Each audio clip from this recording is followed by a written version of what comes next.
The golden afternoon light streamed through the tall windows of Kensington Palace as Catherine, Princess of Wales, stood before an ornate mirror in her private dressing room.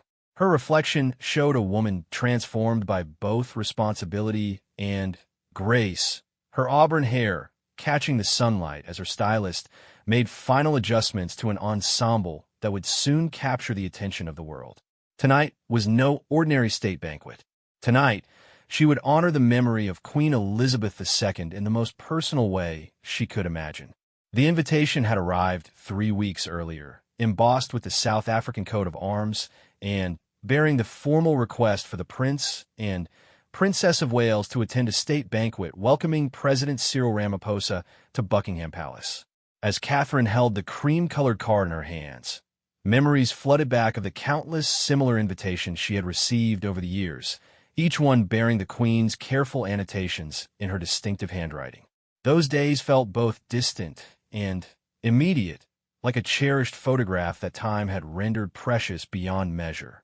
Catherine's relationship with Queen Elizabeth had evolved slowly and beautifully over the years, beginning with those early, nerve-wracking encounters when she was simply Kate Middleton, the university student who had captured Prince William's heart. She remembered her first Christmas at Sandringham, how the Queen had quietly taken her aside after dinner and shown her the private family photo albums, sharing stories of royal Christmases past with a warmth that had immediately put her at ease. The Queen's ability to make anyone feel welcome, despite the grandeur and protocol surrounding her, had been one of her most remarkable gifts.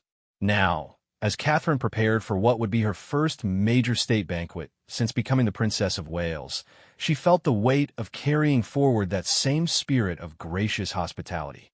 The Queen's passing in September 2022 had left an irreplaceable void, not just in the monarchy, but in the hearts of everyone who had known her personally. For Catherine, the loss had been particularly profound. Elizabeth had been more than a grandmother-in-law. She had been a mentor, a guide, and ultimately, a dear friend who had helped shape her understanding of what it meant to serve with dignity and purpose. The dress hanging nearby was a masterpiece of midnight blue silk, its elegant silhouette reminiscent of the sophisticated evening gowns the Queen had favored throughout her reign.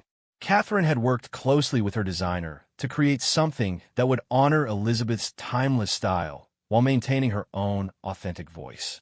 The fabric shimmered subtly in the light, its deep blue reminiscent of the sapphire jewelry the Queen had so often worn. Every detail had been carefully considered, from the modest neckline that echoed Elizabeth's preference for understated elegance to the perfectly tailored fit that would photograph beautifully while allowing for comfortable movement throughout the evening's formal proceedings. But it was the jewelry that would truly tell the story Catherine wanted to share with the world.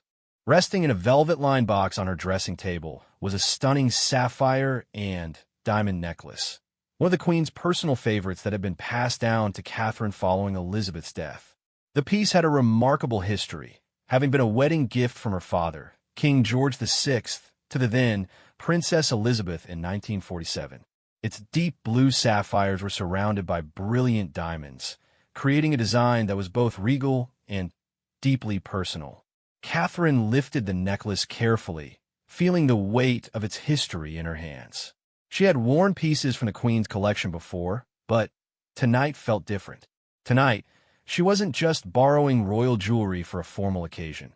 She was continuing a tradition, carrying forward a legacy that stretched back generations. The Queen had often spoken about the stories behind her jewelry, how each piece represented not just monetary value, but emotional connections to family members, state occasions, and significant moments in British history.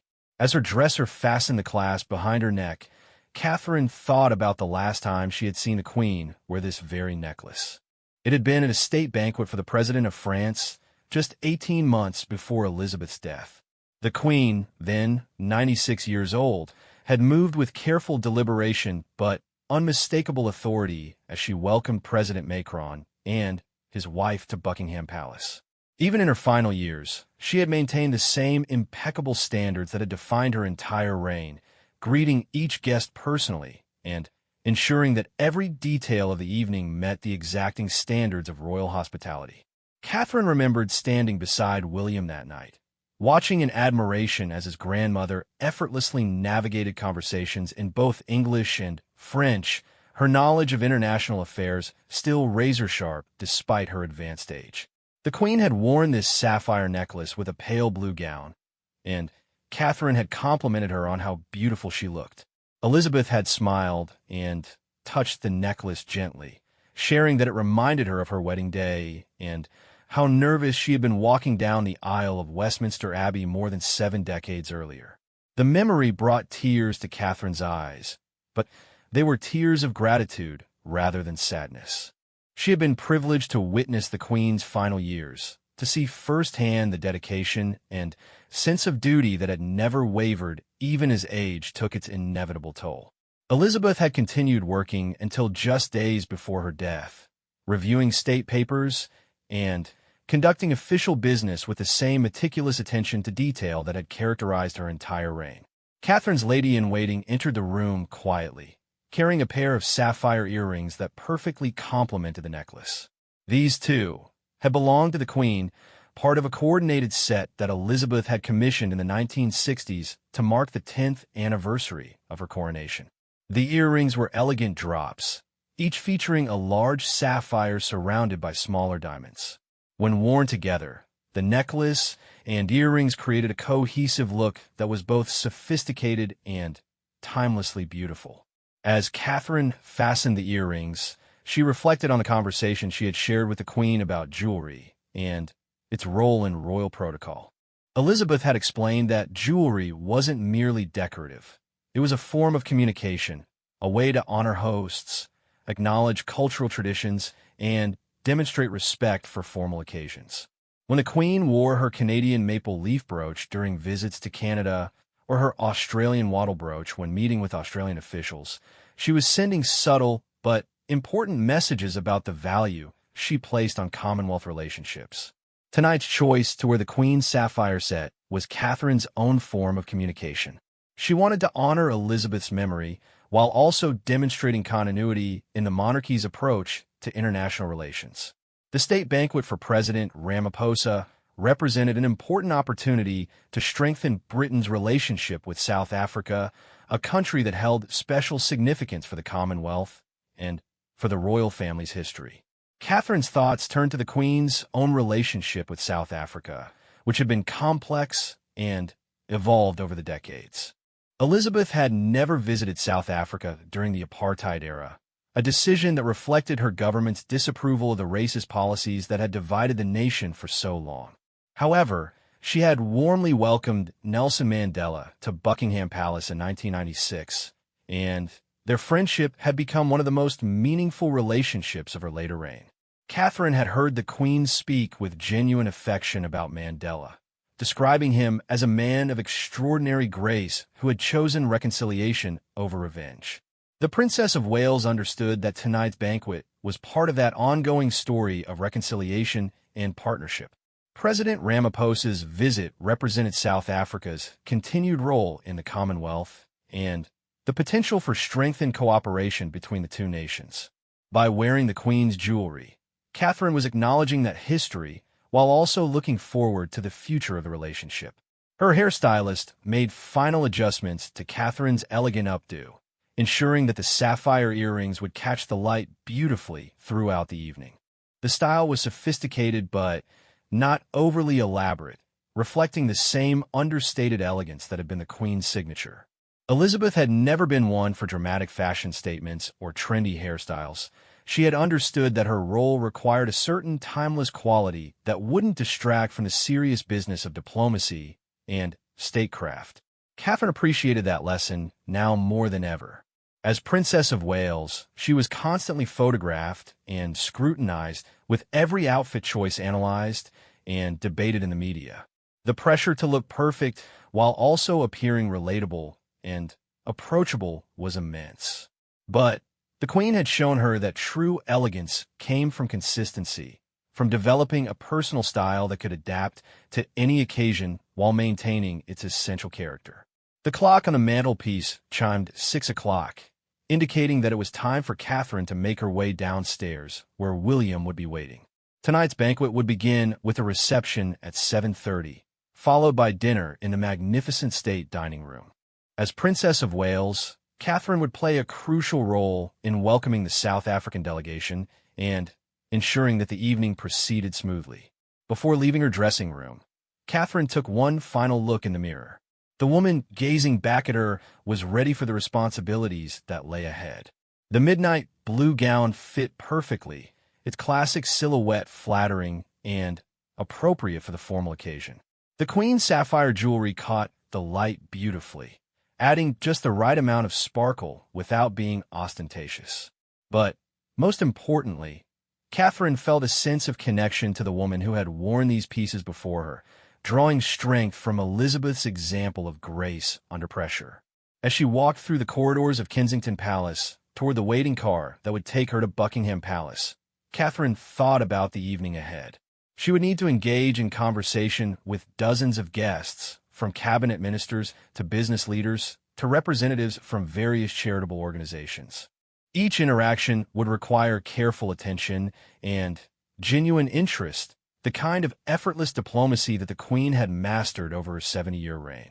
The drive through London's evening traffic gave Catherine time to review the guest list one final time and consider the conversation she hoped to have with President Ramaphosa and his delegation. She was particularly interested in discussing South Africa's initiatives in wildlife conservation, an area where she and William had developed considerable expertise through their work with various environmental organizations.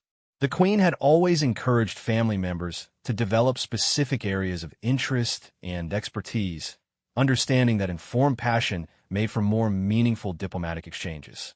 As their car approached the gates of Buckingham Palace, Catherine felt a familiar flutter of anticipation.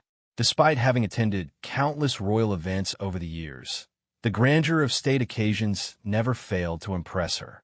Tonight's banquet would be attended by approximately 150 guests, all seated according to carefully planned protocol in the palace's most magnificent rooms. The evening would begin with a reception in the music room, where guests would have the opportunity to meet informally before proceeding to dinner. Catherine's role tonight would be multifaceted. She would need to serve as a gracious hostess, ensuring that every guest felt welcomed and valued. She would also represent the future of the monarchy, demonstrating through her conduct and conversation that the royal family remained committed to building bridges with nations around the world.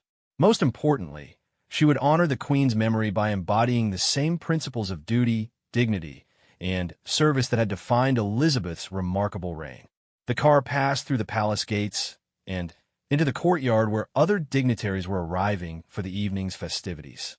Catherine took a deep breath, touching the sapphire necklace one final time for reassurance. Tonight, she would not just be wearing the Queen's jewelry. She would be carrying forward her legacy of excellence in everything she did.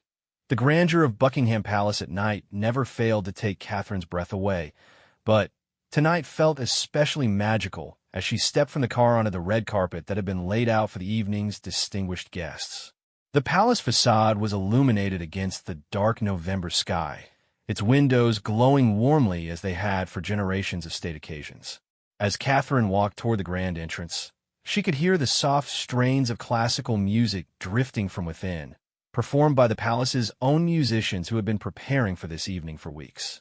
William was waiting for her in the grand hall, resplendent in his formal evening dress uniform, complete with the insignia of his various military appointments and royal orders. When he saw her approaching, his face lit up with that familiar smile that had first captured her heart all those years ago at university. He understood immediately the significance of her jewelry choices tonight, recognizing pieces that had been among his grandmother's most treasured possessions. "You look absolutely beautiful," he said softly, taking her hand as they prepared to join King Charles and Queen Camilla in receiving the evening's guests. "Granny would be so proud to see you wearing her sapphires tonight. She always said they brought out the beauty in a woman's eyes." And she was absolutely right. Catherine felt a warmth spread through her chest at his words.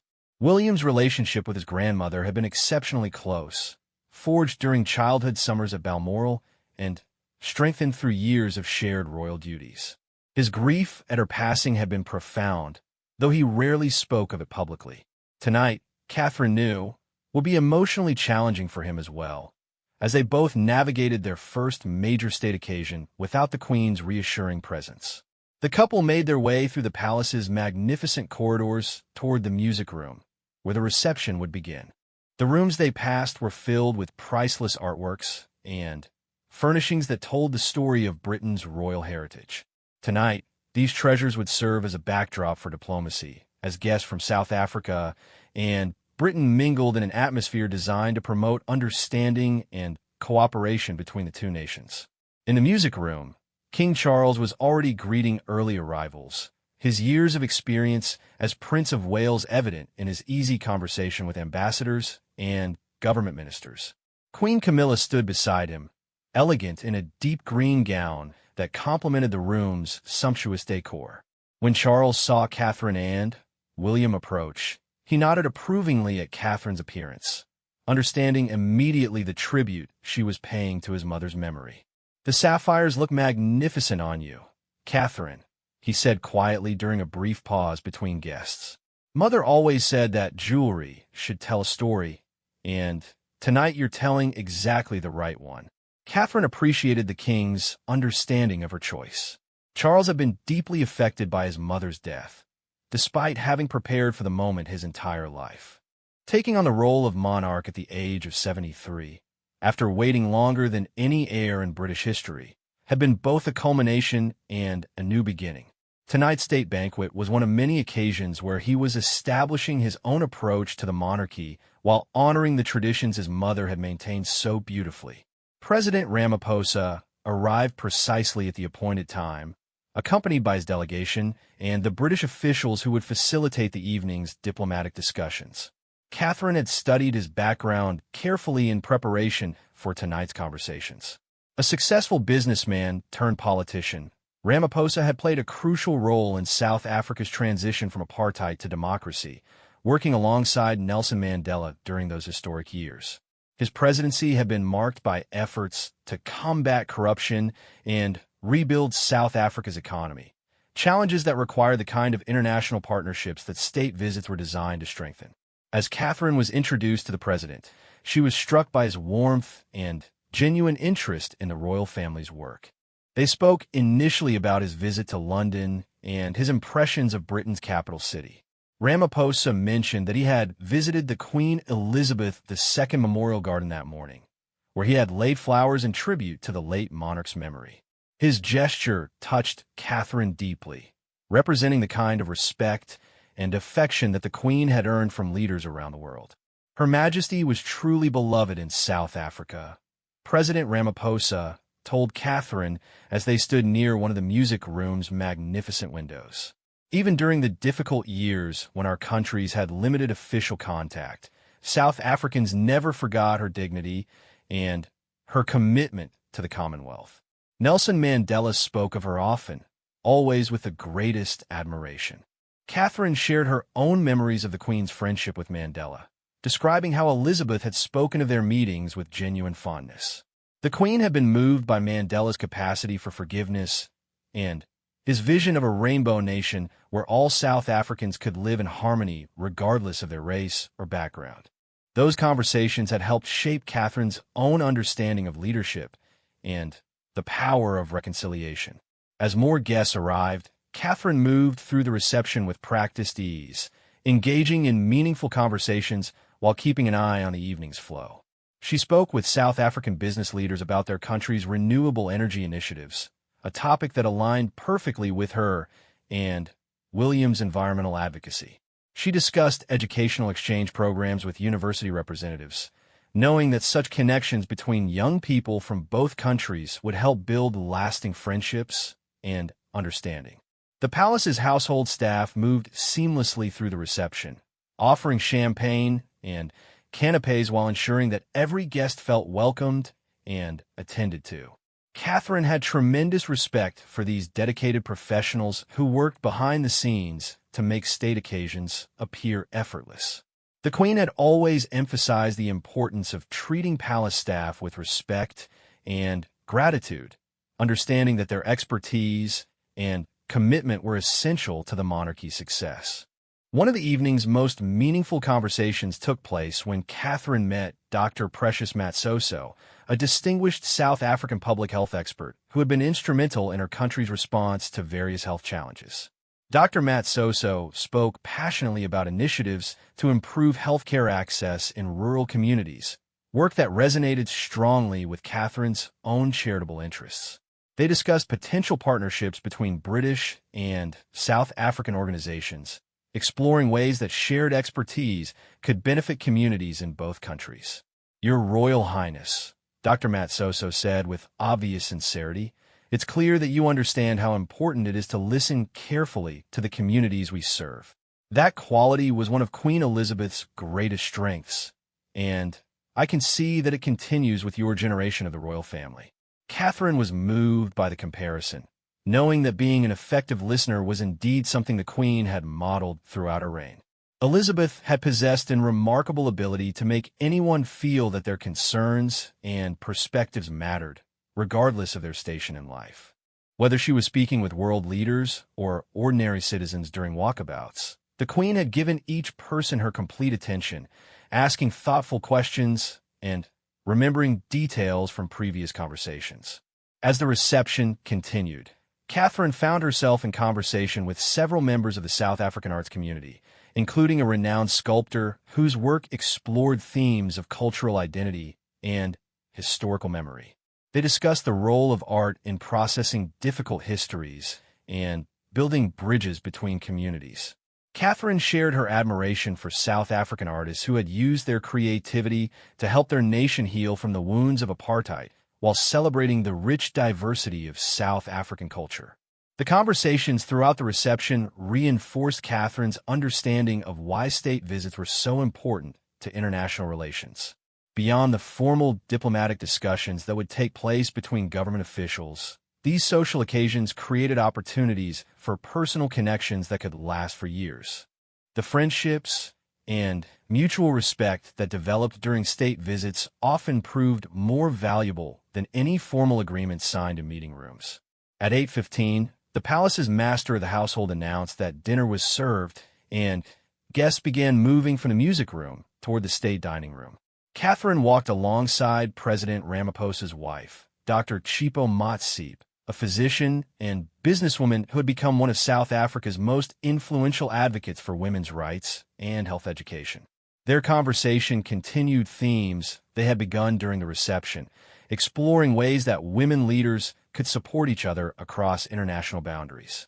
The state dining room was a vision of understated magnificence, its long table set for 150 guests with the finest china, crystal, and silverware from the royal collection. Massive gilt mirrors reflected candlelight from elaborate candelabra, creating an atmosphere that was both intimate and grandly formal.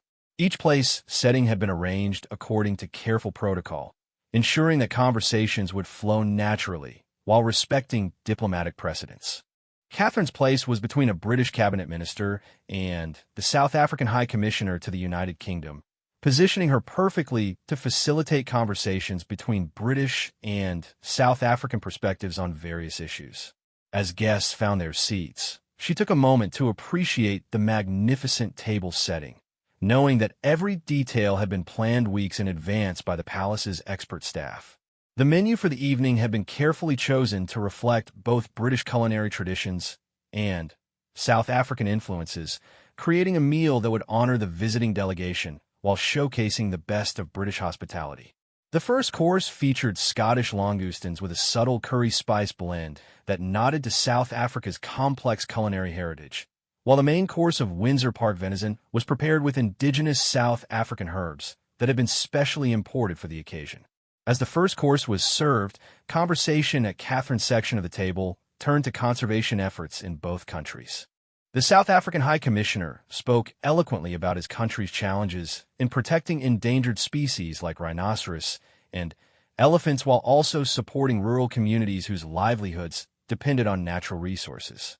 Catherine shared her and William's experiences working with conservation organizations in East Africa, describing how they had seen firsthand the delicate balance between wildlife protection and community development.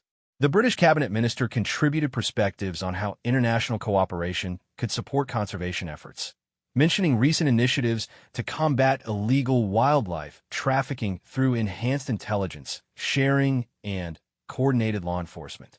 These were exactly the kinds of practical discussions that state dinners were designed to facilitate, bringing together diverse expertise to address shared challenges. Throughout the meal, Catherine was acutely aware of the Queen's presence in every detail of the evening's execution. The service was flawless, with staff anticipating guests' needs while remaining nearly invisible. The wine selection perfectly complemented each course, chosen by sommeliers who had been trained in the palace's traditions for decades. The flower arrangements featured white roses and greenery that created elegance without obstructing conversation across the table. Between courses, Catherine engaged in lighter conversation about travel and family life, finding common ground with her dinner companions through shared experiences as parents and public servants. Dr. Motseep spoke about the challenges of balancing professional commitments with family responsibilities, themes that resonated strongly with Catherine's own experiences as a mother of 3 children who were growing up in the unique circumstances of royal life. The evening speeches began after the main course, with King Charles offering a formal welcome that touched on the historical ties between Britain and South Africa, while looking forward to future cooperation. President Ramaphosa responded with equal eloquence, paying tribute to Queen Elizabeth's legacy while expressing optimism about strengthening the partnership between their nations. Both speeches were brief and focused, reflecting the diplomatic skill that made such occasions memorable without being tedious. As dessert was served, a delicate tart featuring South African rooibos tea and British cream, Catherine reflected on how successfully the evening was achieving its diplomatic objectives. Around the table, she could see animated conversations taking place between guests who had discovered mutual interests and potential areas for collaboration. These personal connections would continue long after the formal aspects of the state visit concluded, creating networks of friendship and understanding that would benefit both countries. The final course concluded with a selection of petit fours and exceptional wines that had been chosen to end the meal on a note of celebration. As guests prepared to move to the music room for coffee and liqueurs, Catherine felt a deep satisfaction with how the evening had unfolded. The Queen's sapphires had caught compliments throughout the night, but, more importantly, they had served their intended purpose of honoring Elizabeth's memory while demonstrating continuity in the royal family's commitment to international friendship and cooperation. The evening's transition from the formal dinner to the more relaxed atmosphere of the music room marked a subtle but significant shift in the night's dynamics. As guests moved through the palace's magnificent corridors, Catherine found herself walking beside Mrs. Graca Marshall, the widow of Nelson Mandela and a distinguished humanitarian in her own right. Their conversation naturally turned to memories of both Mandela and Queen Elizabeth, 2 extraordinary leaders who had shaped the modern world through their commitment to reconciliation and service. "Your Royal Highness," Mrs. Marshall said with obvious emotion, "seeing you wear Queen Elizabeth's jewelry tonight brings back such beautiful memories. When my late husband met Her Majesty for the first time, he was so nervous about protocol and proper behavior. But she immediately put him at ease with her warmth and genuine interest in South Africa's journey toward democracy. He often said that meeting her was one of the highlights of his presidency." Catherine was deeply moved by this personal insight into the relationship between 2 of the most respected figures of the 20th century. She had heard the Queen speak about Mandela with tremendous admiration, describing him as a man who had chosen the difficult path of forgiveness when revenge would have been easier. Their friendship had represented something profound about the possibility of healing historical wounds through mutual respect and understanding. The music room itself was a masterpiece of royal interior design, its blue and gold decor creating an atmosphere that was both grand and welcoming. Crystal chandeliers cast warm light over guests who were now free to mingle more informally, creating the kinds of personal connections that were often the most valuable outcomes of diplomatic occasions. Palace musicians provided a gentle musical backdrop, their performance sophisticated enough to enhance the evening's elegance without overwhelming conversation. Catherine moved through the reception with practiced grace, ensuring that every guest felt valued and welcomed while maintaining the careful balance between accessibility and royal dignity that the Queen had perfected over 7 decades. She paused frequently to engage in substantive conversations, drawing on her preparation for the evening to ask informed questions about South Africa's current challenges and opportunities. One particularly meaningful exchange took place with Professor Mamegethe Faking, the Vice-Chancellor of the University of Cape Town and a prominent advocate for educational equity. Professor Faking spoke passionately about initiatives to improve access to higher education for students from disadvantaged backgrounds, work that aligned closely with Catherine's own charitable focus on early childhood development and education. Education is the foundation of everything we hope to achieve, Professor Faking explained as they stood near one of the room's magnificent windows. In South Africa, we're working to ensure that every child, regardless of their family's economic circumstances, has the opportunity to develop their full potential. I understand that Your Royal Highness shares this commitment through your work with various educational initiatives. Catherine appreciated the professor's recognition of her charitable work, but she was even more interested in learning about South Africa's specific approaches to educational challenges. They discussed innovative programs that use technology to reach students in remote areas, partnerships between universities and community organizations, and the importance of early intervention in supporting children's developmental needs. The conversation reinforced Catherine's belief that international cooperation in education could benefit children in both countries. British institutions had much to learn from South African innovations in educational equity, while South African organizations might benefit from British expertise in certain areas of curriculum development and teacher training. These were exactly the kinds of partnerships that state visits were designed to encourage, creating formal relationships that could support meaningful collaboration for years to come. As the evening progressed, Catherine found herself in conversation with several young South African professionals who were part of their country's delegation. These rising leaders in business, academia, and civil society represented the future of South Africa, and their perspectives on their nation's challenges and opportunities were both inspiring and thought-provoking. Catherine was particularly impressed by their commitment to addressing inequality while building a competitive economy that could create opportunities for all South Africans. One young entrepreneur described his company's work developing sustainable agriculture technologies for small farmers, explaining how innovative approaches to water conservation and crop management could help rural communities adapt to climate change while improving their economic prospects. His passion for his work reminded Catherine of the young British social entrepreneurs she had met through various charitable initiatives, reinforcing her belief that collaboration between young leaders from different countries could produce remarkable innovations. The Queen's sapphire jewelry continued to draw compliments throughout the evening, but Catherine was most pleased by the conversations that her tribute had inspired. Several guests shared their own memories of Queen Elizabeth, creating a beautiful tapestry of recollections that illustrated the late monarch's impact on people from many different walks of life. A South African diplomat described meeting the Queen during a Commonwealth summit in the 1990s, when Elizabeth had surprised everyone by speaking knowledgeably about South African literature. A British academic recalled the Queen's visit to his university, where she had engaged students in conversation about their research projects with genuine curiosity and insight.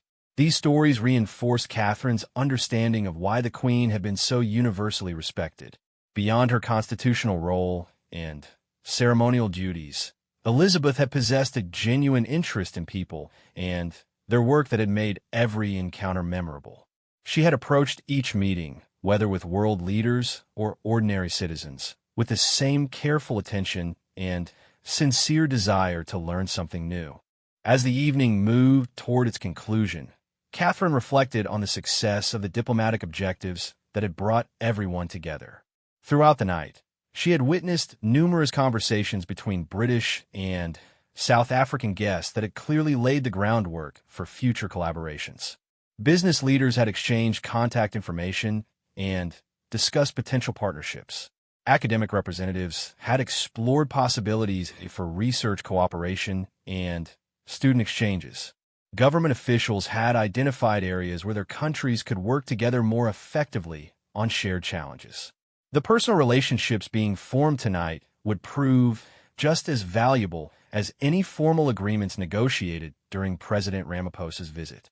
Catherine had learned from the Queen that diplomacy was ultimately about people understanding and respecting each other, creating bonds of friendship that could survive political changes and economic fluctuations. The conversations she had witnessed tonight suggested that the visit was achieving those deeper objectives. One of the evening's most poignant moments came when Catherine found herself speaking with an elderly South African gentleman who had fought against apartheid and later served in Mandela's government. He spoke emotionally about the role that international support had played in South Africa's transition to democracy, mentioning specifically how Queen Elizabeth's decision to welcome Mandela to Buckingham Palace had sent a powerful message about Britain's commitment to the new South Africa. "Your Royal Highness," he said with obvious sincerity, "tonight reminds me of why relationships between nations matter so much. During our darkest days, we knew that there were people around the world who believed in our struggle for justice." Queen Elizabeth's friendship with President Mandela represented that international solidarity. "Seeing you continue that tradition tonight gives me great hope for the future." Catherine was deeply moved by his words, understanding that her role tonight had been about much more than wearing beautiful jewelry or engaging in polite conversation. She was participating in a continuing story of international friendship that had helped shape some of the most important political developments of the past half-century. The weight of that responsibility was humbling, but it was also inspiring. As guests began to take their leave, following the careful protocol that governed the conclusion of state occasions, Catherine made sure to have personal words with each member of the South African delegation. She thanked them for sharing their insights about their country's achievements and challenges, expressing genuine interest in maintaining the connections that had been established tonight. Several guests mentioned that they hoped to welcome her and William to South Africa in the future, an invitation that Catherine found tremendously appealing. President Ramaphosa's farewell was particularly warm, as he thanked Catherine for her gracious hospitality and her obvious commitment to strengthening the partnership between their countries. He mentioned again his visit to the Queen Elizabeth Memorial Garden, expressing hope that the late monarch's legacy of international cooperation would continue to flourish under the next generation of royal leadership. "Your Royal Highness," he said as they shook hands, "tonight has demonstrated that the values Queen Elizabeth embodied, dignity, service, and genuine care for others, continue to guide the royal family's work. That continuity is tremendously important for all of us who believe in the power of international friendship to solve the world's challenges." As the final guests departed and the palace staff began the careful process of restoring the state rooms to their usual condition, Catherine took a moment to walk through the now quiet corridors where so much meaningful conversation had taken place. The evening had been a remarkable success by any measure, creating connections that would benefit both countries while honoring the memory of Queen Elizabeth in the most fitting way possible. William found her in the blue drawing room, where she was taking a quiet moment to reflect on the evening's achievements. The sapphire necklace caught the light as she turned to greet him, its deep blue stones seeming to glow with their own inner fire. He could see in her expression the satisfaction that came from knowing she had fulfilled her duties with grace and effectiveness. "Granny would have been so proud of you tonight," William said softly, taking her hand as they prepared to leave the palace. "You carried forward everything she believed in about the importance of bringing people together and building bridges between nations. And you looked absolutely radiant doing it." Catherine smiled, touching the Queen's necklace one final time before they left the room. Tonight had been about much more than fashion or jewelry. It had been about honoring a legacy while building toward the future. The Queen's sapphires had served their purpose beautifully, but the real success of the evening lay in the conversations that had taken place and the relationships that had been strengthened. As their car pulled away from Buckingham Palace and into the London night, Catherine felt a deep sense of gratitude for the opportunity to serve in this unique role. The Queen had shown her that true leadership meant putting others first, finding ways to help people connect with each other, and using whatever influence one possessed to make the world a little bit better. Tonight, Catherine had done exactly that, and she knew that Elizabeth would have approved completely. The morning after the state banquet dawned crisp and clear, with autumn sunlight streaming through the windows of Kensington Palace as Catherine sat in her private study, reviewing the previous evening's events while sipping her morning tea. The Queen's sapphire necklace and earrings rested in their velvet-lined boxes nearby, having been carefully cleaned and stored by her lady-in-waiting after their triumphant evening debut. But the real treasures from the night were the memories and connections that would last far longer than any piece of jewelry, no matter how precious. The British press coverage had been overwhelmingly positive, with newspapers and online publications praising both Catherine's elegant appearance and her obvious skill in representing Britain's interests during the state visit. Several articles specifically mention her choice to wear the Queen's sapphires, recognizing the tribute as both appropriate and deeply meaningful. Fashion commentators noted how perfectly the jewelry had complemented her midnight blue gown, but political journalists focused more meaningfully on the diplomatic success of the evening and the strong relationships that had been evident between British and South African representatives. Catherine's phone buzzed with messages from friends and family members who had watched coverage of the banquet on television. Her parents had sent a particularly touching note, expressing their pride in seeing her honor Queen Elizabeth's memory so beautifully while representing the royal family with such grace and effectiveness. Even after all these years of royal duties, Catherine still treasured the support of her family, knowing that their love and encouragement helped her maintain the emotional strength necessary for her demanding public role.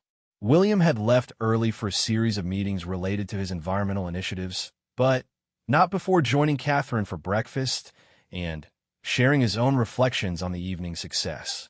He had been particularly pleased by the substantive conversations he had witnessed between British and South African guests, noting that several potential collaborations have been discussed that could benefit both countries. Their shared commitment to using their platform to facilitate meaningful cooperation between nations was one of the things that had strengthened their partnership over the years. As Catherine reviewed her schedule for the coming weeks, she was pleased to see several opportunities to follow up on connections made during the state banquet. A meeting had already been arranged with British educational organizations interested in developing partnerships with South African institutions. She would also be attending a reception for Commonwealth business leaders where she expected to see several of the entrepreneurs she had met the previous evening. The telephone rang, interrupting her morning review, and Catherine was delighted to hear the voice of Lady Susan Hussey, one of the Queen's longest-serving ladies-in-waiting and a woman who had become a trusted friend and advisor to Catherine over the years. Lady Susan had attended the state banquet and was calling to share her observations about how beautifully Catherine had honored the late Queen's memory. "My dear Catherine," Lady Susan said warmly, "I had a call to tell you how perfectly you carried yourself last night. The Queen would have been absolutely delighted to see you wearing her sapphires and representing the family with such dignity and grace. But more than that, she would have been proud of how you used the evening to build genuine connections with our South African guests." Lady Susan's approval meant a great deal to Catherine, as she had been one of the Queen's most trusted confidants for more than 60 years. Her perspective on royal protocol and diplomacy had been invaluable to Catherine as she had learned to navigate the complex responsibilities of her role. The older woman's recognition of the evening's success provided reassurance that Catherine was indeed continuing the Queen's tradition of excellence in international relations. Their conversation turned to specific moments from the evening that had particularly impressed Lady Susan. She mentioned Catherine's lengthy discussion with Professor Faking about educational initiatives, noting how the Queen had always believed that education was one of the most important areas for international cooperation. She also praised Catherine's ability to make every guest feel valued and heard, a quality that had been one of Elizabeth's greatest strengths. The Queen always said that the secret to successful diplomacy was genuine interest in other people. Lady Susan reminded Catherine. She believed that if you truly listened to someone and cared about their concerns, you could find common ground even with those who might initially seem very different from yourself. I watched you do exactly that last night, and it was beautiful to see. After concluding her call with Lady Susan, Catherine spent some time reviewing notes from her conversations the previous evening. She had developed a practice of recording key points from important meetings and social occasions, understanding that following up appropriately was essential to building lasting relationships. Her notes from the state banquet were extensive, reflecting the numerous meaningful conversations she had enjoyed throughout the evening. One area that particularly interested her was the discussion of conservation initiatives that had taken place with several South African guests. As someone who had become deeply committed to environmental causes through her work with William, Catherine saw tremendous potential for collaboration between British and South African organizations working to protect endangered species and preserve natural habitats. She made a note to discuss these possibilities with the environmental charities she supported, exploring ways they might work together with South African partners. Catherine's private secretary knocked softly and entered the study to review the day's schedule and handle correspondence that had accumulated from the previous evening's events. Several organizations had already reached out requesting meetings or expressing interest in the partnerships that had been discussed during the state banquet. The efficiency with which these follow-up activities were being organized demonstrated the professionalism of the palace staff and their understanding of how to capitalize on diplomatic opportunities. Among the correspondence was a particularly touching letter from a young South African woman who had been part of the evening's delegation. She thanked Catherine for the warmth of her welcome and mentioned how inspired she had been by their conversation about women's leadership in both countries. The young woman was working on initiatives to support female entrepreneurs in rural South African communities, and she expressed hope that British organizations might be interested in sharing expertise or resources to support her work. Catherine immediately asked her private secretary to arrange a follow-up meeting with a young entrepreneur, recognizing that such grassroots connections often proved more valuable than formal government-to-government agreements. The Queen had taught her that supporting individual leaders and innovators was one of the most effective ways to strengthen relationships between nations, creating networks of friendship and cooperation that could endure through political changes and economic challenges. The afternoon brought a visit from the palace's jewelry curator, who had come to discuss the proper care and storage of the pieces Catherine had worn the previous evening. The sapphire necklace and earrings were not just valuable accessories. They were historical artifacts that required careful preservation for future generations. The curator explained the specific cleaning and storage protocols that would ensure the jewelry remained in perfect condition, while also sharing fascinating details about the piece's history and provenance. These sapphires have been worn at some of the most important state occasions in modern British history, the curator explained as he carefully examined each piece. Queen Elizabeth wore this necklace when she met with Presidents Kennedy and Reagan during state visits from Commonwealth leaders and at countless diplomatic receptions that helped shape Britain's international relationships. Your choice to wear them last night added another significant chapter to their story. Catherine was moved by this reminder of the historical significance of the jewelry she had worn. Each time the necklace and earrings had appeared at state occasions, they had been part of important diplomatic moments that had influenced Britain's relationships with nations around the world. Her decision to wear them for President Ramaphosa's visit had continued that tradition, demonstrating the continuity of British commitment to international cooperation and Commonwealth partnerships. As the curator prepared to return the jewelry to the royal vault, Catherine asked if she might keep one of the earrings for just a few more hours. She wanted to have it photographed alongside a written reflection on the evening's significance, creating a personal record of why she had chosen to honor Queen Elizabeth's memory in this particular way. The curator agreed, understanding that the royal family's personal archives were just as important as the official records maintained by palace historians. Catherine spent the late afternoon in her private sitting room, writing a detailed account of the previous evening's events and her motivations for wearing the Queen's sapphires. She wrote about her memories of Elizabeth, the lessons she had learned about diplomacy and service, and her hopes for continuing the late monarch's tradition of building bridges between nations. The account would become part of her personal papers, but she also hoped it might eventually contribute to historical records about the royal family's role in international relations. As she wrote, Catherine reflected on how much she had learned about leadership and service during her years as a member of the royal family. When she had first begun accompanying William to official events, she had been nervous about making mistakes or failing to meet the exacting standards expected of royal representatives. The Queen had been instrumental in teaching her that authenticity and genuine care for others were more important than perfect protocol, though both were necessary for truly effective royal duties. The evening's success had reinforced Catherine's confidence in her ability to fulfill the responsibilities of her role while remaining true to her own values and personality. She had found ways to honor tradition while also bringing her own perspective and interest to royal duties. The Queen had encouraged this approach, understanding that each generation of royals needed to adapt traditional roles to contemporary challenges while maintaining the core principles that made the monarchy relevant and valuable. Catherine's children returned from school as she was finishing her written reflection, bringing their usual energy and enthusiasm to the quiet palace apartment. They were curious about the previous evening's events, having seen some of the television coverage, and Catherine enjoyed sharing appropriate details about the South African guests and the importance of international friendship. She showed them photographs of the Queen's sapphire jewelry, explaining how the pieces connected them to their great-grandmother's legacy of service. Prince George, now old enough to understand something about his family's responsibilities, asked thoughtful questions about why state visits mattered and how meeting with people from other countries could help solve problems.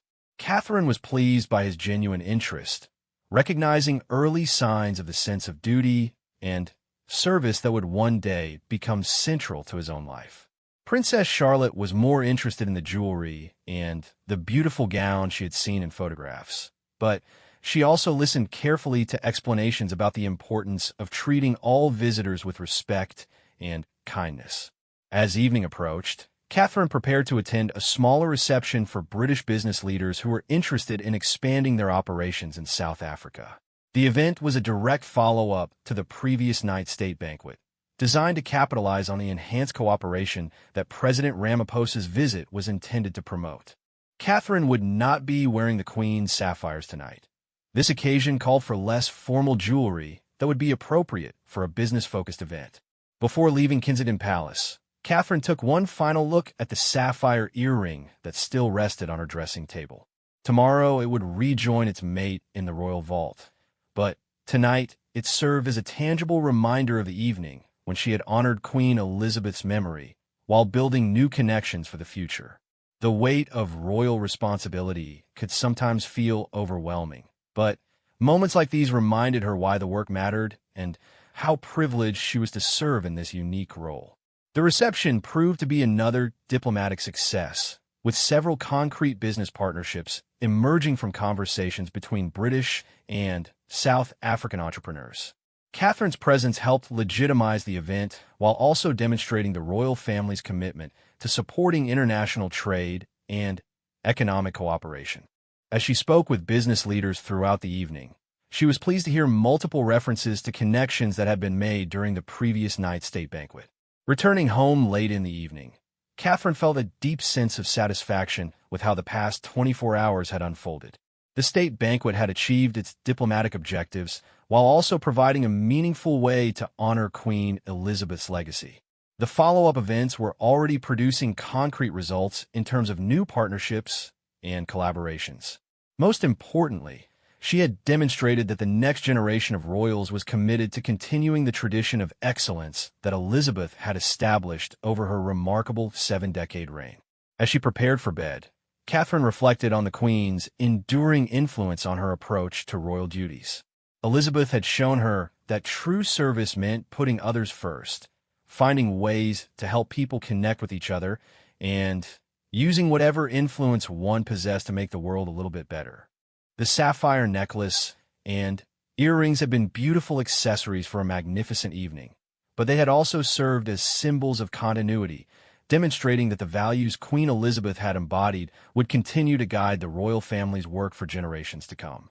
The tribute had been completed successfully, but Catherine knew that the real measure of its success would be seen in the lasting relationships and partnerships that had been established. Queen Elizabeth's legacy lived not in jewels or formal ceremonies, but in the connections between people and nations that she had helped to build throughout her extraordinary reign. Catherine was honored to continue that work, carrying forward the Queen's vision of a world where differences could be bridged through understanding, respect, and genuine care for others.